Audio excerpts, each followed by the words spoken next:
فرزند زہرا یہ حالات برے ہیں۔ کاشانۂ بصیرت ویب سائٹ، واٹس ایپ اور یوٹیوب چینل پر مشتمل ایک ایسا مکمل پلیٹ فارم جس پر محروم بصارت کے لیے بالخصوص اور تمام افراد کے لیے بالعموم سینکڑوں کی تعداد میں مستند اسلامی کتب دستیاب ہیں۔ لہذا گزارش ہے کہ آپ اپنی ذمہ داری نبھاتے ہوئے کاشانۂ بصیرت کی ویب سائٹ کو وزٹ، واٹس ایپ چینل کو فالو اور یوٹیوب چینل کو سبسکرائب کرنے کے ساتھ ساتھ بیل آئیکن کو پریس کیجئے تاکہ آپ علم کے حصول کے ساتھ ساتھ مذہب اہل بیت کی اشاعت میں بھی اہم کردار ادا کرتے رہیں۔ کاشانۂ بصیرت۔ حالات برے ہیں۔ السلام علیکم ورحمۃ اللہ وبرکاتہ۔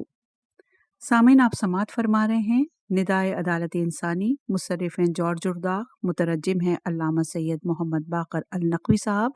آج ہم آپ کے سامنے اس کی 28ویں ریکارڈنگ پیش کر رہے ہیں۔ صفحہ نمبر 317، عنوان ہے قتل عثمان کی حقیقت۔ علی ابن ابی طالب فرماتے ہیں، تمام ممالک میں آپ کے خلاف ہیجان برپا ہو چکا ہے۔ اور جبلہ بن عمرو کہتا ہے، خدا کی قسم میں یہ زنجیر آپ کی گردن میں ڈال دوں گا، ورنہ آپ اس خبیث حوالی موالی کو اپنے سے دور کیجیے، مروان عبداللہ بن عامر اور ابن ابی سرا کو۔ اور باشندان مدینہ کہتے ہیں، اگر تم لوگ جہاد کی خواہش مند ہو تو ہمارے یہاں آؤ، کیونکہ دین محمد کو تمہارے خلیفہ نے فاسد کر دیا ہے، آ کر انہیں خلافت سے معزول کرو۔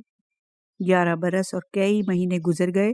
عثمان کی سیاست اور طرز عمل پر لوگوں کی برہمی اور ناراضگی روز بروز بڑھتی چلی گئی۔ تمام اسلامی شہروں کے باشندے عثمان سے برگشتہ ہو گئے، یہاں تک کہ ان کے خلاف ایک ہیجان پیدا ہو گیا۔ مسلمانوں کو اس بات نے انتہائی خوف زدہ کیا کہ پیغمبر خدا اور ابوبکر کے زمانے کے سارے طور طریق جو لوگوں کو دل و جان سے عزیز تھے، سب الٹ پلٹ کر رکھ دیے گئے۔ پہلے جیسی کوئی بات باقی نہ رہ گئی۔ ان کی آنکھیں تو یہ دیکھنے کی عادی تھیں کہ خلیفہ ان کے حقوق کے محافظ اور حمایتی ہوا کرتے ہیں۔ جب عمال اور حکام ظلم و زیادتی کرتے یا بدسلوکی سے پیش آتے تو خلیفہ عمال اور حکام کو معزول کر کے ان کی داد رسی کرتے، مگر عثمان کے خلیفہ ہوتے ہی ان کو یہ دیکھنا پڑا کہ انہوں نے اس عادلانہ طرز عمل کو بالائے طاق رکھ دیا، اس سیاست پر پردے ڈال دیے اور خاندان پرستی اور اقربا نوازی کی سیاست کی ایسی بنیادیں قائم کی جو انہوں نے پہلی نہ کبھی دیکھی نہ سنی، اور نہ بعد ہی میں انہیں یہ سیاست گوارا ہو سکی۔ انہیں اس بات نے بھی انتہائی دہشت زدہ اور ہراساں کیا کہ عثمان کے عزیز رشتہ دار ہمارے تمام حقوق غصب کر لیتے، ہر قسم کے منافع مالداروں کی جیب میں جاتے، ہماری ضروریات کی تمام چیزیں ان کی مٹھی میں بند ہیں۔ انہیں اس بات پر بھی بڑی دہشت اور سرمایشی تھی کہ عوام الناس کے حقوق برباد کیے جا رہے ہیں، اور وہ وفود جو ان کے پاس عمال اور حکام کے مظالم کی شکایت لے کر آتے ہیں، ان کی انتہائی تذلیل اور تحقیر کی جاتی ہے۔ انہیں یہ بات بھی انتہائی ناگوار گزری کہ ان کی آنکھوں کے سامنے بڑے بڑے جلیل و قدر صحابہ کو انتہائی ذلیل و خوار کیا گیا، جیسے ابو ذر، عمار اور عبداللہ بن مسعود وغیرہ۔ انہیں یہ بھی شاق گزرا کہ وہ محبوب اور ہر دل عزیز حکام جن پر انہیں وثوق اور اعتماد تھا، جن کی محبت ان کے دلوں میں متمکن تھی، زبردستی برطرف کر دیے جاتے ہیں، اور ایسے حکام کو قبول کرنے پر ہمیں مجبور کیا جاتا ہے جو ظالم اور جفاکار ہیں۔ نیکوکار مسلمان اس بات پر راضی نہ تھے کہ ذمی کفار عثمان کے حاکموں کے ہاتھوں ستائے جائیں، آخر وہ بھی انسان ہی ہیں۔ انہیں یہ بات بھی پسند نہ تھی کہ ترجیح اور برتری اور انانیت کا زہر معاشرے میں پھیلے، اور جو کم درجے کے افراد ہیں انہیں بلند درجے کے لوگوں پر فضیلت اور فوقیت حاصل ہو جائے۔ حضرت عثمان کی خلافت کے آخری دنوں میں عوام الناس عثمان کے خلاف اتنی جرأت کرنے لگے جو ان کے خلاف بغاوت کا پیش خیمہ ثابت ہوئی۔ ایسا ہونا بھی چاہیے تھا، کیونکہ بغاوت کے تمام اسباب ان کی سیاست میں موجود تھے۔ اس سیاست کی وجہ سے ان کی پہلی سبکی اور کمزوری جو ظاہر ہوئی وہ یہ کہ عثمان ایک شخص جبلہ بن عمرو سعدی کی طرف سے گزرے جبلہ کے ہاتھوں میں زنجیر تھی اور وہ اپنے قبیلے کے مجمع میں بیٹھا ہوا تھا۔ عثمان نے سلام کیا، لوگوں نے جواب دیا۔ جبلہ نے کہا تم لوگ کیوں ایسے شخص کو سلام کا جواب دیتے ہو جس نے ایسا کیا اور ویسا کیا؟ پھر انہوں نے عثمان کو مخاطب کر کے کہا خدا کی قسم میں یہ زنجیر تمہاری گردن میں ڈال دوں گا ورنہ تم اس خبیث اپنے حوالی اور موالی کو دور کرو، یعنی مروان کو، ابن عامر کو اور ابن ابی سرا کو۔ اتنی جرتیں لوگوں کو ان کے خلاف بڑھ گئیں کہ علامہ ابن ابی الحدید بیان کرتے ہیں کہ عثمان ایک دن تقریر کر رہے تھے، ان کے ہاتھوں میں وہ عصا تھا جس پر سہارا کر کے پیغمبر خدا اور ابوبکر اور عمر خطبہ دیا کرتے تھے۔ ایک شخص جس کا نام جہجہ غفاری ہے وہ عصا چھین کر اپنے گھٹنے پر رکھ کر اسے توڑ ڈالتا ہے۔ شروع میں عوام الناس کو عثمان کے خلاف گستاخی کی اتنی ہمت نہ ہوئی، لیکن مروان وغیرہ کی بدعمالیاں جب حد سے زیادہ بڑھ گئیں اور عثمان بجائے ان پر سختی کرنے کے روز بروز انہیں زیادہ سے زیادہ ڈھیل دیتے گئے تو بغاوت اور شورش بھی بڑھتی چلی گئی۔ اب یہ کیفیت ہو گئی تھی کہ مخالفت اور جرت انفرادی طور پر ظہور میں آتی تھی۔ ایک دو شخص حضرت عثمان سے گستاخانہ برتاؤ کرتے۔ اب یہ عالم ہو گیا کہ پوری ملت اسلامیہ اور جمہور مسلمین ان کے دشمن بن گئے۔ اہل مدینہ نے دیگر شہر کے مسلمانوں کو خطوط لکھے کہ اگر تم لوگ جہاد کے خواہش مند ہو تو ہمارے یہاں آؤ، کیونکہ دین محمد صلی اللہ علیہ وآلہ وسلم کو تمہارے خلیفہ نے فاسد کر دیا ہے، آ کر انہیں خلافت سے معزول کرو۔ ہر شہر کے باشندوں کے دل عثمان سے برگشتہ ہو گئے۔ 35 ہجری آتے آتے یہ نوبت آ گئی کہ ایک شہر کے باشندے دوسرے شہر کے باشندوں کو خط لکھتے، ہر ایک دوسرے کو ترغیب دلاتے کہ جس طرح بھی بن پڑے بنی امیہ سے گلو خلاصی کی جائے، عثمان کو معزول اور ان کے تمام عمال کو برطرف کر دینا چاہیے۔ یہ خبریں عثمان کو بھی ملی۔ انہوں نے اسلامی شہروں کے باشندوں کو خط بھیجے اور انہیں راضی کرنے کی کوشش کی۔ پھر انہوں نے اپنے عمال کو بلا بھیجا۔ جب وہ آئے تو انہیں اکٹھا کر کے رائے مشورے کیا۔ بعضوں نے رائے دی کہ آپ عدل و انصاف سے کام لیجئے اور ابوبکر اور عمر کی جو روش تھی وہی روش آپ بھی اختیار کیجئے۔ کچھ نے زبانی جمع خرچ کیا، گول مول باتیں کی اور عثمان کو کوئی واضح مشورہ نہ دیا۔ جیسے معاویہ بن ابی سفیان، بعض ایسے بھی تھے جو کسی رائے دینے کے سزاوار ہی نہ تھے، کیونکہ ان کی کوئی رائے بھی ہوا اور ہوس سے خالی نہ تھی۔ جیسے سعید بن عاص، اس نے کہا یہ سب مصنوعی باتیں ہیں، ان لوگوں کا علاج سوا تلوار کے اور کوئی چیز نہیں۔ یہ کانفرنس بغیر کوئی بات طے کیے ہوئے ختم ہو گئی۔ حالات کیسے سدھارے جائیں، کون سا طریقہ کار اختیار کیا جائے، اس کا کوئی متفقہ فیصلہ ہوا ہی نہیں۔ اس کی وجہ محض یہ تھی کہ حضرت عثمان کے سارے عمال ان کی اسی سیاست کو دل و جان سے پسند کرتے، جس میں انہیں لوٹنے کھسوٹنے اپنا گھر بھرنے کا زیادہ سے زیادہ موقع مل رہا تھا۔ اس لیے کسی نے بھی ان کو مخلصانہ مشورہ نہیں دیا۔ مزید برآں یہ بھی حقیقت کا واقعہ ہے کہ ان عمال میں کچھ ایسے بھی تھے جو مخفی طور پر عثمان سے گلو خلاصی کے خواہاں تھے یا ظاہری طور پر کوشش کر رہے تھے کہ کہیں سے ان کا جلد قصہ پاک ہو، جیسا کہ ہم آگے چل کر اس کی وضاحت کریں گے اور اس کے اسباب پر روشنی بھی ڈالیں گے۔ سب سے بڑی بات یہ کہ کانفرنس میں جتنے لوگ شریک ہوئے تھے، مروان کی ان سب پر کڑی نظر تھی۔ وہ انتہائی گہری نظروں سے دیکھ رہا تھا کہ کون سا مشورہ دے رہا ہے، لہٰذا اگر مشورہ دینے والا خیر خواہانہ مشورہ دیتے تو بھی کوئی فائدہ نہ ہوتا۔ اصل کرتا دھرتا تو مروان تھا اور حضرت عثمان اسی کے اشاروں پر چلتے۔ آخر بغاوت پھوٹ کر رہی۔ ہر ملک اور ہر صوبے کے مسلمان عثمان کے انتظام اور سیاست اور خلافت سے شدید ناراض ہی تھے، جس کی باغ ڈور مروان اور اس کے ساتھیوں کے ہاتھ میں تھی۔ اتنے میں مصر کے لوگ اپنے حاکم ابن ابی سرا کی شکایت لے کر حضرت عثمان کے پاس مدینے آئے۔ عثمان نے ان لوگوں کی شکایتیں توجہ سے سنی، ابن ابی سرا کی ملامت کی اور ان لوگوں سے وعدہ کیا کہ ابن ابی سرا نے تم لوگوں پر جو زیادتیاں کی ہیں ان کی تلافی کی جائے گی۔ پھر انہوں نے ابن ابی سرا کو فرمان لکھا کہ اب تک بصرہ والوں سے جو تم برتاؤ کرتے رہے پھر ایسا نہ کرنا، اور اسے دھمکی دی کہ اگر تم نے میرے حکم کی خلاف ورزی تو میرے عطاب کا نشانہ بنو گے۔ مروان کو یہ بات بہت ناگوار گزری۔ اس نے باہر نکل کر شکایت لے کر آنے والوں کو ڈانٹ ڈپٹ کر بھگایا۔ پھر حضرت عثمان کے پاس آ کر ان کے پیچھے پڑ گیا کہ آپ نے ان لوگوں سے جو وعدے کیے ہیں ان کو نظر انداز کیجیے۔ ان لوگوں کی کسی بات پر توجہ نہ کیجیے۔ مصر والے جب عثمان کا خط لے کر مصر پلٹے اور ابن ابی سرا نے وہ خط پڑھا تو بے حد غضبناک ہوا۔ اتنا ہی نہیں بلکہ حضرت عثمان نے جو احکامات دیے تھے ان کی بجاوری سے صاف انکار کر دیا۔ غیظ و غضب اتنا بڑا کہ جو لوگ بصورت وفد شکایت لے کر عثمان کے پاس گئے، ان میں سے ایک شخص کو قتل بھی کر ڈالا۔ عبداللہ ابن ابی سرا کو حضرت عثمان سے رشتہ دار، جو حضرت عثمان کا رشتہ دار بھی تھا، جس کی بنا پر اسے ایسے تمرد اور سرکشی اور منمانی حرکت کرنے کی ہمت ہوئی، اور وہ عثمان کا دودھ پلائی والا بھائی بھی تھا، یعنی اس نے دودھ پیا تھا ایک ہی ماں سے، اور اسی دودھ پلائی بھائی ہونے کی وجہ سے حضرت عثمان نے اس کو مصر کا حاکم بنایا تھا۔ ابن ابی سرا کی اس حرکت پر مصر والے اور برہم ہوئے اور انہوں نے پھر ایک وفد 1000 آدمیوں کا دوبارہ مدینے جانے کے لیے مرتب کیا۔ یہ لوگ مدینے پہنچے اور مسجد میں اترے، اور ان کی منادی نے اعلان کر دیا کہ جو شخص اپنے گھر میں بیٹھا رہے ان کی جان محفوظ ہے، اور جو ہمارے مقابلے میں تلوار نہ اٹھائے گا اس سے بھی ہمیں کوئی تعرض نہیں۔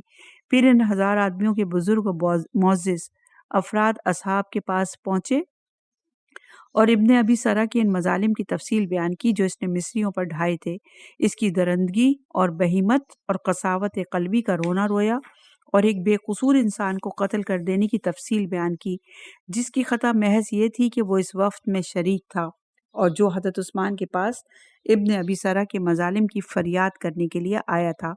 بعض صحابہ حضرت عثمان کے پاس آئے اور مصر والوں کے متعلق ان سے گفتگو کی، اور بہت سے لوگ آئے جس کے سرکردہ علی ابن ابی طالب تھے۔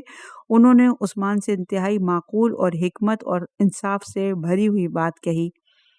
یہ لوگ صرف یہ چاہتے ہیں کہ ابن ابی سرا کو ہٹا کر کسی دوسرے کو حاکم مقرر کر دیجئے۔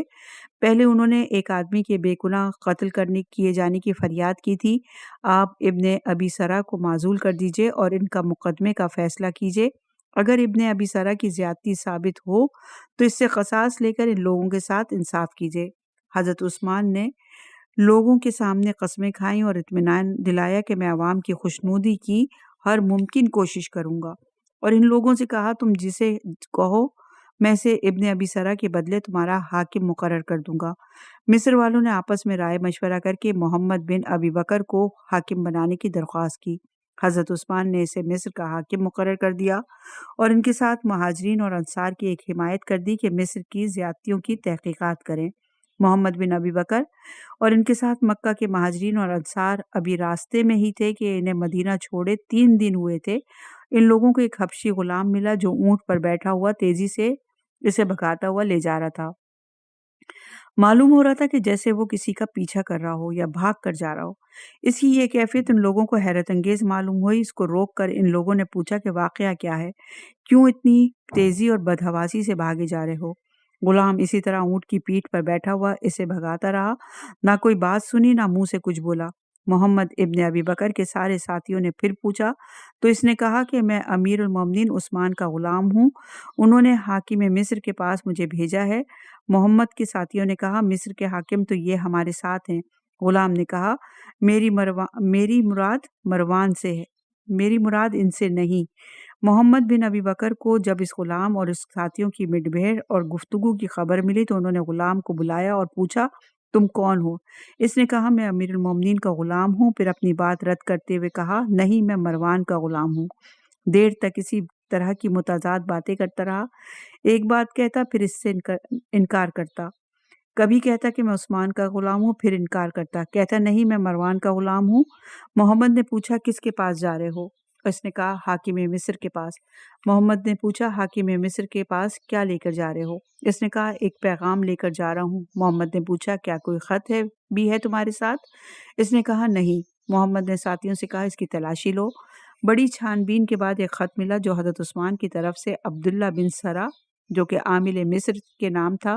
محمد نے اپنے ساتھ کے مہاجرین اور انصار اور مصر والوں کو جمع کر کے لفافہ چاک کیا اور پڑھا تو اس میں یہ مضمون تھا، جب محمد بن ابی بکر فلاں فلاں تمہارے پاس پہنچے تو کسی بہانے سے انہیں قتل کر ڈالو۔ محمد جو خط لے کر جا رہے ہیں اسے منسوخ سمجھو اور اپنی حکومت پر جمے رہو جب تک میرا دوسرا خط نہ پہنچے۔ اور جو شخص تمہارے پاس فریاد لے کر پہنچے اسے جیل میں بند کر دو اور میرے حکم کا انتظار کرو۔ جب یہ خط پڑھا گیا تو سناٹا چھا گیا، ہر ایک کے منہ پر چپ سی لگ گئی۔ کہا، خلیفہ وقت اپنی رعایا اور اپنے عمال اور انصار و مہاجرین اور اپنے انصار کی جان لینے کے لیے ایسی سازشیں اور رقیق حرکتیں بھی کر سکتے ہیں؟ ایسے لوگوں نے قتل کرنے کا حکم دے سکتے ہیں جو کسی بھی خطا کے مرتکب نہیں ہوئے۔ محمد بن ابی بکر نے اس خط کو بند کر کے مہاجرین اور انصار کی مہریں لگوائیں۔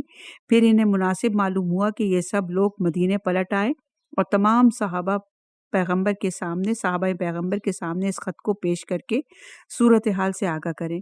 جب یہ خط مدینے میں صحابہ کرام کے سامنے پڑھا گیا، جن میں علی ابن ابی طالب بھی موجود تھے، تو تمام صحابہ کو انتہائی صدمہ ہوا۔ مسلمانوں اور اسلام کے خلاف اس مکر و فریب نے سب کے دلوں میں آگ سی لگا دی۔ کوئی ایسا آدمی نہ تھا جو عثمان اور مروان پر غضبناک نہ ہو، کیونکہ ابو بکر اور عمر کے زمانے میں اس قسم کی سازش کا انہیں کبھی سامنا نہ ہوا تھا۔ وہ تو ایسی باتوں کو دیکھتے اور سنتے آ رہے تھے جس کی حقیقی اسلام نے تعلیم دی تھی۔ ابھی رسول اللہ کو انتقال کیے ہوئے زیادہ دن بھی نہیں گزرے تھے۔ اسی وجہ سے صحابہ کرام بھی بے حد غضبناک ہوئے اور عوام الناس بھی۔ مدینے کا کوئی باشندہ ایسا نہ تھا جو عثمان کے خلاف غم و غصے سے بھر نہ گیا ہو۔ جو لوگ ابو ذر اور عمار کی وجہ سے پہلے ہی برہم تھے، ان کے غیظ و غضب کی تو انتہا نہ رہی۔ اصحاب پیغمبر صلی اللہ علیہ وآلہ وسلم نے اس وقت ایک وفد مرتب کیا جس میں عمار یاسر تھے، سعد بن ابی وقاص تھے اور ان کے سرکردہ علی ابن ابی طالب تھے۔ یہ لوگ حضرت عثمان کے پاس پہنچے۔ ان کے ساتھ عثمان کا وہ خط، ان کا غلام اور اونٹ بھی تھا جس پر وہ غلام جا رہا تھا۔ حضرت علی نے عثمان سے کہا، یہ آپ کا غلام ہے؟ حضرت عثمان نے کہا، ہاں۔ حضرت علی نے کہا، یہ اونٹ بھی آپ کا ہے؟ عثمان نے کہا، ہاں۔ حضرت علی، یہ مہر بھی آپ کی ہے؟ عثمان نے کہا، ہاں۔ حضرت علی، تو یہ آپ ہی نے خط لکھا ہے؟ حضرت عثمان، نہیں۔ پھر انہوں نے مزید قسم کھاتے ہوئے کہا، خدا کی قسم، میں نے یہ خط نہیں لکھا، نہ لکھنے کا حکم دیا، نہ اس غلام کو مصر کی طرف بھیجا۔ صحابہ کو اندازہ ہو گیا کہ عثمان غلط نہیں کہتے۔ انہوں نے خط کو پھر غور سے دیکھا، معلوم ہوا کہ یہ مروان کی تحریر ہے۔ انہوں نے عثمان سے درخواست کی کہ مروان کو ہمارے سامنے بلائیے تاکہ ہم اس سے واقعے کی تحقیقات کریں اور یہ پوچھیں کہ یہ خط کیوں لکھا۔ حضرت عثمان نے مروان کو سامنے بلانے سے انکار کیا۔ مروان اس وقت انہی کے پاس دارالخلافہ میں موجود تھا۔ مروان کو اتنی ہمت نہ ہوئی کہ لوگوں کے سامنے آئے اور اپنے قصور کا اعتراف کرے اور حضرت عثمان کی بے گناہی ثابت کرے۔ اس پر اصحاب پیغمبر غیظ و غضب کے عالم میں گھروں کو واپس آ گئے۔ انہیں یہ یقین تھا کہ عثمان جھوٹی قسم نہیں کھاتے، مگر بعض کہتے تھے کہ عثمان کو جبھی بے قصور سمجھیں گے جب وہ مروان کو ہمارے حوالے کر دیں گے تاکہ ہم اس سے باز پرس کر سکیں، اس خط کی حقیقت معلوم کر سکیں۔ اگر حضرت عثمان نے یہ خط لکھا ہے تو ہم انہیں معزول کر دیں گے، اور اگر خط کا مضمون عثمان کا ہے اور قلم مروان کا ہے تو پھر ہم سوچیں گے کہ مروان کے ساتھ کیا سلوک کیا جائے۔ مگر عثمان مروان کو حوالہ کرنے پر تیار نہ ہوئے۔ بلوائیوں نے اب بے حد اصرار کے ساتھ عثمان سے مطالبہ کرنا شروع کیا کہ مروان کو ہمارے حوالے کر دیجئے تاکہ ہم اس سے باز پرس اور اس کی مجرمانہ حرکتوں کی تحقیقات کریں۔ مگر تاریخ کی سبھی کتابوں میں یہ واقعات تفصیل سے موجود ہیں۔ علی نے بہت کوشش کی کہ بلوائیوں کو عثمان کے درمیان صلح مصلحت کرا دیں تاکہ خون ریزی کی نوبت نہ آئے۔ وہ پھر دوبارہ عثمان کے پاس آئے اور انہوں نے مشورہ دیا کہ آپ مجمع کے سامنے آئیے اور ان کے سامنے تقریر کیجیے جسے سب سن لیں، اور ان سے جو وعدے اور اصلاح کیے گئی ہے ان کی طرف انہیں تسلی ہو جائے۔ آپ نے یہ بھی کہا کہ خدا کی قسم تمام اسلامی ممالک آپ سے برگشتہ ہو چکے ہیں۔ مجھے اندیشہ ہے کہ کہیں پھر کوفہ یا بصرہ سے دوسرے قافلے نہ آدم کے آپ پھر کہیں کہ علی ان لوگوں کو سمجھاؤ۔ عثمان باہر نکلے اور مجمع کے سامنے ایک تقریر کی، اپنی ندامت اور شرمندگی کا اظہار کیا، خطاؤں پر توبہ کی اور وعدہ کیا کہ تم لوگوں کے جتنے مطالب ہیں سب پورے کیے جائیں گے۔ مروان اور اس کے ساتھیوں کو اپنے پاس سے ہٹا دیا جائے گا۔ عثمان کی اس تقریر کا بڑا اثر ہوا، وہ خود بھی روئے اور انہیں روتا دیکھ کر دوسرے بھی رونے لگے، یہاں تک کہ لوگوں کی داڑھیاں آنسوؤں سے تر ہو گئی۔ جب وہ مسجد کے ممبر سے نیچے اترے اور گھر میں آئے تو دیکھا کہ مروان سعید بن عاص اور بنی امیہ کے کچھ لوگ وہاں بیٹھے ہوئے ہیں۔ یہ لوگ عثمان کی تقریر میں شریک نہ تھے، لیکن اس تقریر کی ان کو اطلاع مل چکی تھی۔ جب عثمان بیٹھ گئے تو مروان نے پوچھا، حضور میں کچھ کہوں یا خاموش رہوں؟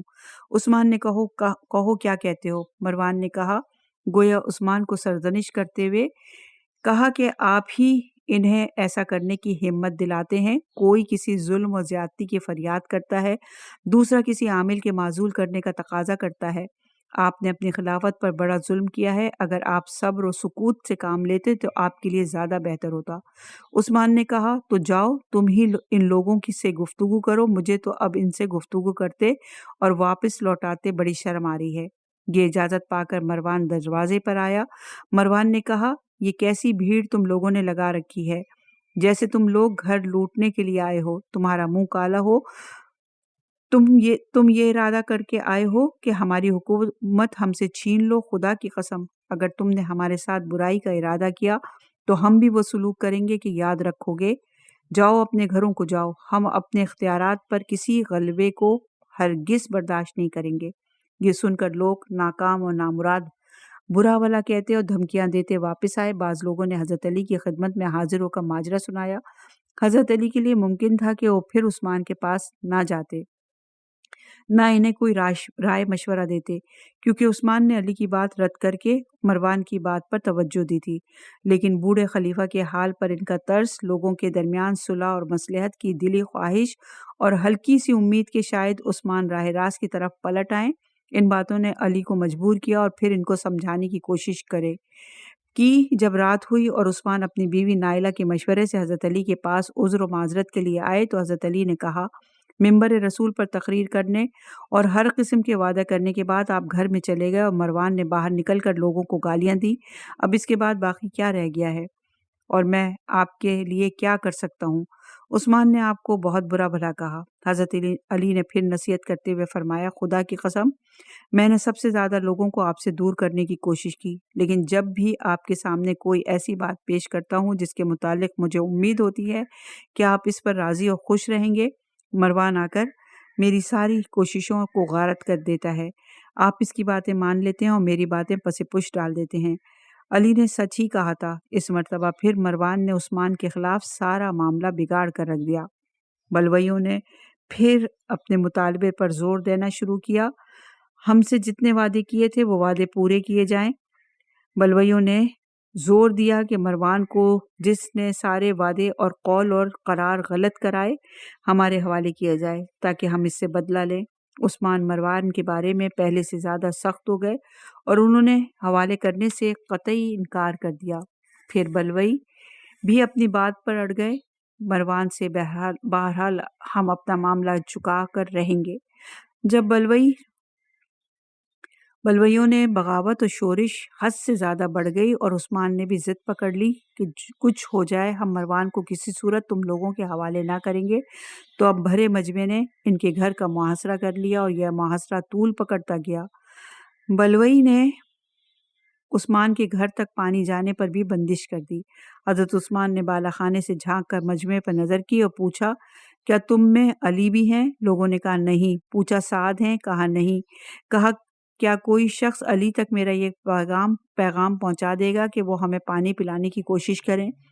جب حضرت علی کو یہ خبر معلوم ہوئی تو آپ اپنی مشہور و معروف جرأت و بے خوفی کے ساتھ اٹھ کھڑے ہوئے۔ آپ نے پانی سے 3 بھرے ہوئے مشکیزیں اپنے اعوان و انصار اور اپنے بھائیوں کے ہمراہ عثمان کے پاس بھیجے اور اپنے بھائیوں کو حکم دیا کہ جس طرح ہو یہ پانی عثمان تک پہنچاؤ، چاہے پہنچانے میں تمہیں اپنی جان کی قیمت تک کیوں نہ ادا کرنی پڑے۔ پانی لے جانے والے بلویوں میں جھڑپ بھی ہو گئی اور دونوں طرف کے لوگ زخمی ہوئے، مگر علی کے آدمیوں نے عثمان تک پانی پہنچا ہی دیا۔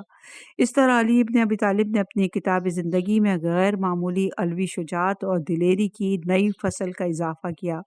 یہ وہی بہادری اور دلیری تھی جس کی طرف سے ایک طرف تو آپ ظلم و جور، لوٹ و کھسوٹ، ذخیرہ اندوزی اور منافع پرستی اور برہمی اور غضبناکی میں سب سے زیادہ تھے، دوسری طرف بنی آدم کی محبت، شفقت میں سب سے بڑھے ہوئے تھے۔ انہی آدمیوں میں عثمان بھی تھے جنہیں بنی امیہ نے اپنے پھندوں میں پھانس لیا تھا اور لوگوں کے دلوں تک پہنچنے کے راستے سے بھٹکا دیا تھا اور انصاف کا راستہ اختیار کرنے میں صدہا رکاوٹیں کھڑی کر دی تھیں۔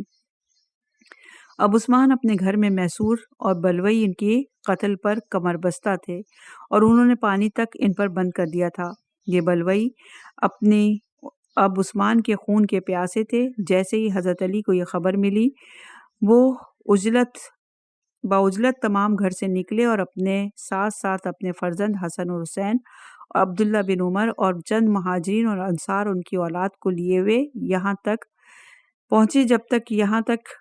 جب بلویوں کے مقابل پہنچے تو آپ نے ان کے سامنے تقریر کی اور ان سے وعدے کیے کہ تمہارے ساتھ جو زیادتیاں ہوئی ہیں ان کی تلافی کی جائے گی، اور آپ نے بلویوں کو وہاں سے ہٹا دیا۔ پھر اپنے ساتھیوں کو لیے ہوئے عثمان کے پاس آئے اس امید پہ کہ سب مل کر اس گتھی کو سلجھانے کی کوئی راہ نکالیں، لیکن لوگوں میں اتفاق نہ ہو سکا۔